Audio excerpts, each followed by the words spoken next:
Hello and greetings, everybody. This is Kingdom Entrepreneurs. I'm so excited to be here with you on today for another segment of Kingdom Entrepreneurs where we help people to move into kingdom entrepreneurship, learn business principles, and marketplace leadership.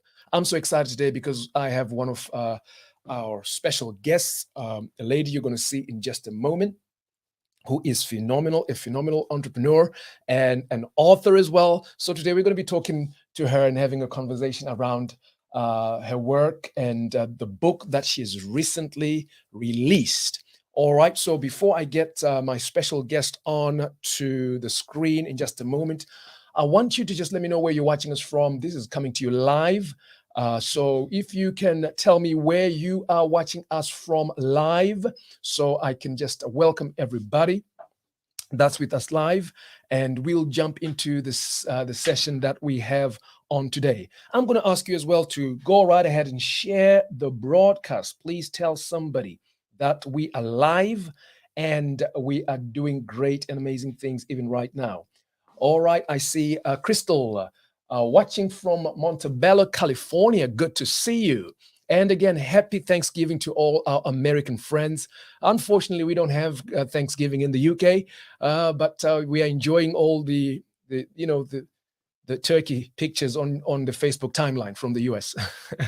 That's how we are eating our turkey virtually. So welcome everybody.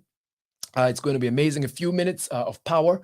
Listen, if you want to write a book, you feel that God has called you into the author space as a kingdom author, you need to listen to this interview.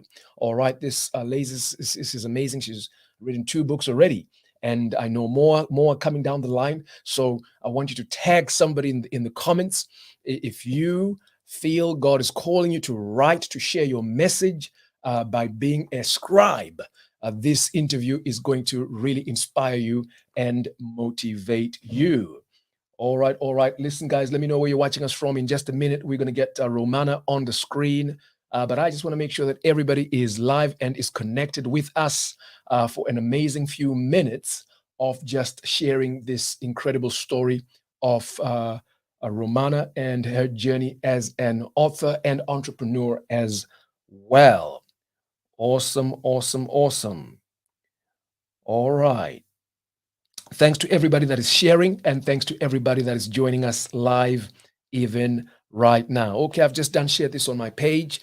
Go right ahead, do the same so that nobody will miss what it is that we are doing even right now. All right, so without taking too much time, I'm going to get Romanah Buchanan to come on.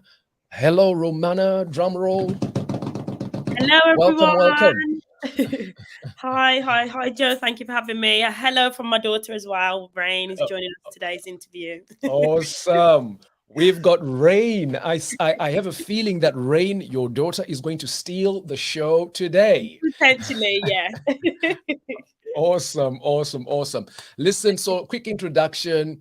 Romanah is an entrepreneur, award-winning creative entrepreneur. She's a choreographer, dancer, author, speaker, creative consultant, and she is so multifaceted. She's a Yeah, mom as well. She's a wife. Uh, Listen, how do you manage to do all of these things? I've just mentioned a few. How do you yeah. manage to juggle all these things, Romanah? It's a great question, Joe. I was speaking to someone about this yesterday, actually, when there was listing the different things that I do. And a bit like yourself, we like to do different things. I think if we was to do one thing, we'd become bored very quickly. But for me, I like to see it as spinning a couple of different plates. So one week of my life may be really, really, really busy with dance and entrepreneurship, and then another week might be busy with family stuff. And then another week might be busy with lecturing and teaching. So I try and just make sure I balance my time, but know which season of my life requires what version of me, if that makes sense. Well, I love that. Do you hear that? She splits herself and she knows. So you really have to be focused, knowing the season that you're in, and of course, what you need to be putting more effort into. So I Exactly. know, Romana, that you recently had. released your book Leap of Faith, and I want to leap into that because that's the key thing. That's the reason why we're doing this interview, so we can just talk to you about your amazing book, Yeah. Leap of Faith. Can you tell us a little about that book? Amazing book. Oh, love that you got your coffee, Joe. So, Leap of Faith is all about my childhood as a young dancer, being a young black girl in spaces that didn't represent my color and my culture. There'd be often times where I'd be in a dance class and I'd be the only black girl in that dance class. And after a while, it started to have a real effect on my self confidence. And I remember saying to my mom one day, I want to quit dancing. I don't want to go back to dance class. Maybe find a different hobby for me. I don't think this is fitting for me and what I want to do. And I remember her digging deep to find out the reason why I wanted to quit. And it was just a lack of confidence. You know, as a young black girl, I had kinky curly hair. And there was a time where I was asking my mom to straighten my hair. So being in an environment where I didn't see myself represented started to have some real effects. And it was only until I found a new dance class, a new environment where I saw people who looked just like me, where I began to flourish and really excel in my dreams and my goals within dance. So the book is literally encompassing that story, and encouraging young people to take a leap of faith, throw themselves into their hobbies, be representatives for their cultures in the different environments that they're in, and ultimately become the best versions of themselves. Awesome. I love that. Become the best version of yourself. Now, I know, and I'm happy to have been a part of this amazing book, Leap of Faith, which is I think it's a children's book. Is that right, Romanah? Yeah, for ages 7 to 11. Ages 7 to 11. So if you have a child, a niece, somebody that you know, a young person between the ages of 7 to 11, I highly recommend that you get this book. It's entirely inspirational. I saw my son sit down and read the whole thing in one go. That's Really? how inspirational this book is. And again, very happy to have been a part of, walking you this journey, Yeah. through this journey of writing this book. My And first book, can my you second just, book actually, Joe. yeah, yeah, can you Pivotal talk? in both. Yeah, both of them. Yeah, can you talk to me a little bit because this is your second book, Yeah. right? Of course, you wrote another book. What's the name of the first book? The first one's called Dear Future Self, and Dear that one Future was written Self. for teenagers. Yeah. For teenagers. All Yes. right. And of course, she's got this new book, Leap of Faith, for children, 7 to 11, which is amazing. So can you just talk me through your author journey? Because we help people with Yeah. writing books and businesses and kingdom entrepreneurs. So I just want Mhm. to hear from your perspective, and maybe somebody's watching right now, they need a bit of motivation. They feel like they have a book locked down inside. What was your experience putting Mhm. this together? So similar to my first one, really, I remember having the idea and coming to you and saying, "Joe, I want to write this book," and you kind of guided me on chapters, getting it together, content, etc. So to do this one was pretty much using the guidance that you gave me with the first one, taking an idea, literally just starting to write really rough drafts, not trying to write anything too perfect. And once there was some content there, then it was a case of, okay, now I need to find an illustrator to help me bring the vision to life. And then, okay, now we potentially need to think about where we're going to print the books, getting it proofread, sending it to yourself, an opulent agency, and having you guys make sure the professionalism was on point. So, yeah. Awesome. Congratulations to you. And of course, you had your book launch last month. Was that right? Yeah, last month, literally a month ago, A month yesterday. ago. Yeah, Yes, yeah. awesome, and That's congratulations. so You quickly. really put on an amazing launch Thank you. with a lot of people there, a lot of young people, which was really amazing, and I found that really inspirational. So let me ask you this, and this is some of the things that you talk about in your book. We're not going to go into the book in detail because Yeah. I want everybody to get your own copy of this amazing book. All right. So I'm not going to divulge and go into telling you the full story because we want you guys to go and get the book. Yes, But we one do. of the things that you talked about and you have was the power of affirmations. And for Yeah. example, in here, there's a wonderful affirmation: I'm beautiful, I'm blessed, I'm gifted, I was born to dance. Just tell us a little bit about that. I think affirmations have carried me through my life today. It was something my mom instilled in me from a young age, looking in the mirror and claiming positive affirmations over my life. I remember her saying there's power in your tongue. So if you start to declare blessings over your life, you're going to see those things come to fruition. I remember when she was saying, I was thinking, what is she talking about? But as I began to put it into practice, you start to believe what you speak over yourself. And it's something that I did almost daily. So it definitely had to go into the book. And now I'm kind of encouraging parents to do it with their children, and also young girls to declare affirmations over their life every morning if you can, just to set your mind in a positive mindset. And it's not just for children, actually, it's for us as adults too, to be speaking declarations over our life so that we can be walking in purpose intentionally. That is so amazing. And I see a few people are joining us live right now. Welcome, everybody joining us live right now. I'm here with entrepreneur and author Romanah Buchanan. She's a mom. She's a creative consultant. She does a whole lot of things. And I'm excited that we can get a few minutes with her just to share her author journey as we celebrate her book, The Leap of Faith. So if you've just joined us right now, I want you to go right ahead, share the broadcast, tell somebody that we are live. Maybe somebody needs some inspiration to go out there and be able to do what God has called them to do. Now, you talk about the leap of faith. Mm-hmm. Just give us some inspiration around that. What should we do? I mean, you did it. I see the little girl in the yellow dress on the cover, right? They did a leap of faith. What would you say to people that are watching you right now that feel like, okay, they feel there's something bigger out there for them. They feel God has given them a great vision, a dream, or even God wants them to write. Right. How can somebody take that leap of faith? And many times people say this, easier said than done. Yeah. So perhaps maybe just give us some For me, steps I or feel some like some insight into that. I feel like taking a leap of faith is. I'm just going to move location. 1 second. Sorry. The joys of having a daughter. Taking a leap of faith for me is about activating your idea and turning it into reality. So, for example, I'll give you a perfect example. In the lockdown, we had a decision to make. We had outgrown our dance studio space, and our lease was coming up on a space we used to rent, which was quite small. And we had a choice to make. Do we sit tight during the pandemic and just not have a space and just see what God wants to do? Or do we potentially go and acquire a bigger building and take that leap of faith and see what God does with this decision that we've decided to make? And we chose the latter. So whilst the world was locked down, we actually acquired a bigger space for our dance company.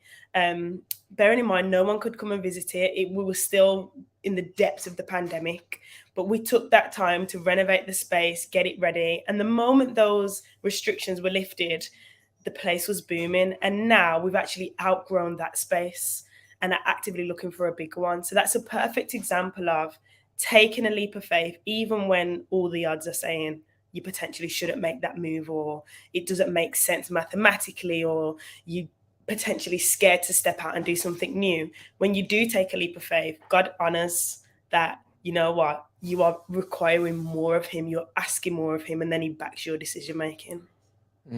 Awesome. This is so beautiful. Take a leap of faith. I don't know if somebody needs this word today. I don't know where you are, what you need to do in life. I don't know what's ahead of you. We have Romanah here encouraging each and every one of us to take a leap of faith, whatever that may mean for you. Now, there is a whole section as well that you talked about the challenges that you had as a young person, being in a place that was different people, different hair and things like that. How can people navigate areas like that? Because this is one of the biggest things. I do a lot of coaching and training and things like that.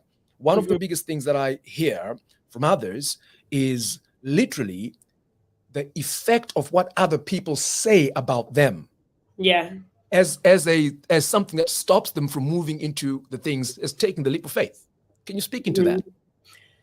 Do you know what? It's a good one, Joe, because when you are taking a leap of faith, you can often be a little bit unconfident about your decision making. And if you lend your ears to think about what other people are saying about you, it distracts you from your vision, it distracts you from your goals. So it's being well disciplined and learning to kind of silence the noise, if that makes sense. When you're getting ready to go to a different level in your life and you're committing to a new season, you kind of have to silence the noise of others around you and lean into the voice of God, just so that when people are saying things that can potentially throw you off, you're not easily swayed and you're actually disciplined in that, okay, this is what God is leading me to do. So I'm going to lean into his voice and silence the noise of everybody else. Wow. I think that's so amazing. Silence the voice of everybody else. Focus on the voice of God, because God has the best plan for you, and that is absolutely amazing. Now, of course, I know that this is your second book. Are we? Should we be crossing our fingers for another book coming down the line, and maybe just give us some insight as to what that could look like? Yeah, that's a good question. I think I'm yet to write a book for adults. I think that'll be my next one. Potentially how to start a business, how to flourish in business, or potentially about celibacy and then entering marriage. There's so much I could write about. So I'm really just trying to be patient and just see where God's leading me to next, I guess. Wow, awesome. And for those people that lack confidence, Hmm. and I know there's many, they know they have a message, they know Yeah, there's something within them, but lack the confidence. And yeah, how would you say, what would you say to somebody who say to you, well, if I write this book, who is going to read it anyway? Who's yeah, going to buy it anyway? yeah. Okay, so I remember feeling like that, and I watched the sermon by Miles Monroe, and it absolutely ignited my fire. And I remember him saying, the grave is the richest place on earth, because so many people take their gifts and their talents and their dreams to the grave because they never actually birthed them, whether that's out of fear, out of lack of confidence, whatever it's out of. He said the grave is the richest place on earth, and that really scared me, to think that so many people die having not really lived their fullest life, fulfilling their purpose and what God has placed them on the earth to do. So that doesn't mean that we burn ourselves out by bringing to life every single idea that we have, but it means that whilst we are still alive, we've still got purpose. So let's empty our gifts and talents on this earth. Yeah. Awesome. You need to empty your gifts, empty your talents, empty everything that is within you. And that's how you will be able to move into the fullness of everything that God has called you to And just be. the last point to add, Joan, that's not Mhm. just for yourself, it's for the legacy that you're leaving. So Mm. often when we're launching projects and doing things, it's not actually about us. It's about the trailblazers, the next generation that are waiting for us to pass that baton on to them. And it's about how are people going to speak of us when we're gone? It's all about legacy. Wow, wow. This is amazing. It's about legacy, you know. So don't be selfish. Don't just think about yourself. Think Yeah. about others. Think about the rains that are coming, you know, the little ones. So that is so amazing. And again, can you just tell us where people can uh, grab a copy of this book? And Yeah. also, if people want to connect with you, because Romana does a lot of things, people want to connect with you, where can people go? Okay, so to buy the book, really straightforward. Just go to my website, www.romanahbuchanan.com. I can see it's flashed up. Thank you for that, Joe. And then to reach out to me, I'm on Instagram, I'm on Facebook, I'm pretty much everywhere. And my social handle is at RomanahZB. Awesome. Tell us a little bit more about some of the things that you do. Tell us about the dancing and stuff. You know, maybe there might be people that have some hidden dancing, Talents. gifts within. So most people know me for the dance company that I run, Eloquent Praise Dance Company, which is obviously a social enterprise that helps young people and young adults to become the best version of themselves through the arts and through mentoring. We recently won a Queen's Award for voluntary service as well, so it's a really exciting time for our organisation. And then separately to that, obviously I write books, I do a lot of speaking, and then I dance. I love to dance. Dance is my passion. Congratulations, yeah, for that award. Thank you, Joe. Thank you. So yeah, I dance, and then to add to that rostrum, I also lecture as well in a local college, Wow. dancing again. So yeah, my life is pretty much centered around all the things that I love to do, which is dancing, writing, and speaking. Wow, awesome. And congratulations for having a whole lot of things going on. And perhaps the Thank last question I'm you. going to ask you is, of course, what would you say for some people? Of course, what has been your experience working Mhm. with us, Kingdom Entrepreneurs, Opulent Agency? Yeah. We do a lot of this helping people, and Mhm. many times people like to hear from other people in terms Of of, course. your experience working with somebody. What would you say?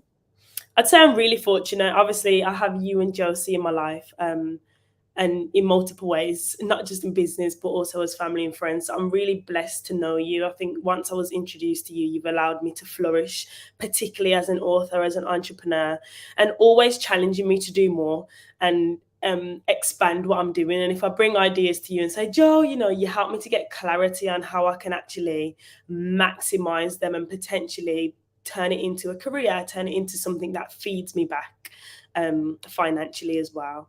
So if you're on this live and you're thinking of writing a book, you've got a business idea, get in contact with Kingdom Entrepreneurs. And if you want to write that book and get it published, get connected with Opulent Agency as well, because it doesn't have to be a long thing. It can be, the Right. turnaround time of it can be much quicker than people realize. Absolutely. Absolutely. How long did it take you to come up with this, to bring this book out? I want to say 2 years, but that's just because I was procrastinating. Then I fell pregnant in between that. But I would say without that, it probably would have been months. So when you Months. get an idea for a book and you get the content down, and then you connect with people who can help you get it published and released, that can literally be months. It doesn't have to That be is years. it. Awesome. And I like what you said. Did you hear that? It could literally be months to get something like this out. And also like what you said, Romana, in terms of just get some people to help you do the stuff Of that you can't do, course, don't right? try and do it yourself. Yeah. Right, right. Awesome. One last word on procrastination. Can you speak into Mhm. that? Because and I'm just picking up on what you're saying. You said that there was a bit of procrastination, a bit of the baby, So I much, think a bit of the pandemic as well, right? everything combined into one. Yeah. Right. And you know what's really interesting? I think when I get an idea, I want to run with it straight away. And if time Hmm. passes and I feel like that idea is no longer hot, I often don't want to be involved with that idea anymore. And I think that's procrastination. When you get the buzz of something to do it, when that buzz dies, that leads into procrastination where you're lingering on something, thinking, should I still do this? It's not really something I want to do anymore. Just quit thinking about it and just get it done. Just do it. Mm. The fact that you've had the idea, you've had the initial buzz for it, now it's about turning that initial buzz into strategy and thinking about how it's logistically going to work and be one of the greatest projects that you've ever done. Wow. Awesome. Awesome. And again, congratulations to you, Thank you. Romana. Really, really proud of you. Oh, you And helped as well. yeah, no, we're looking forward to much more content coming from you, much more Yeah. stuff, in the entrepreneurial space, because I Mhm. believe you're truly, truly gifted in that direction. So, everybody, here's the book, Leap of Faith. Go grab your copy. We're going to put the website right on the screen there again, romanahbuchanan.com. Get yourself a copy, and you can thank me later. Thank you so much. Any last parting words, Man, Uh, before we go? don't sit on any ideas. Remember what Miles Monroe said, the grave is the richest place on earth. If you have an idea, if you have a dream, if you have a gift and a talent, make sure you exercise that to its fullest entirety while you are here on earth to leave a legacy. Awesome, awesome, awesome. And thank you so much. And I want to just take this opportunity to thank everybody that's watching us, those that will watch us later. Listen, don't allow the thing that you have inside to die with you. You Yeah. need to empty it out before you die. I think that's a very, very important message. And again, thank you, Romana, for spending time Thank to you, just Joe. have this conversation with us. And of course, we will have you back, but perhaps another day we'll have you back for something else because you do a lot of things today. I just wanted to focus on the book, but I Yeah. think one day I'll get you on just to perhaps just motivate and just Yeah. inspire people, particularly with goals and things of Okay. that nature. So again, thank you so much for being with us, and thanks to everybody. Thank you, Joe. Bye bye, everybody. Take care.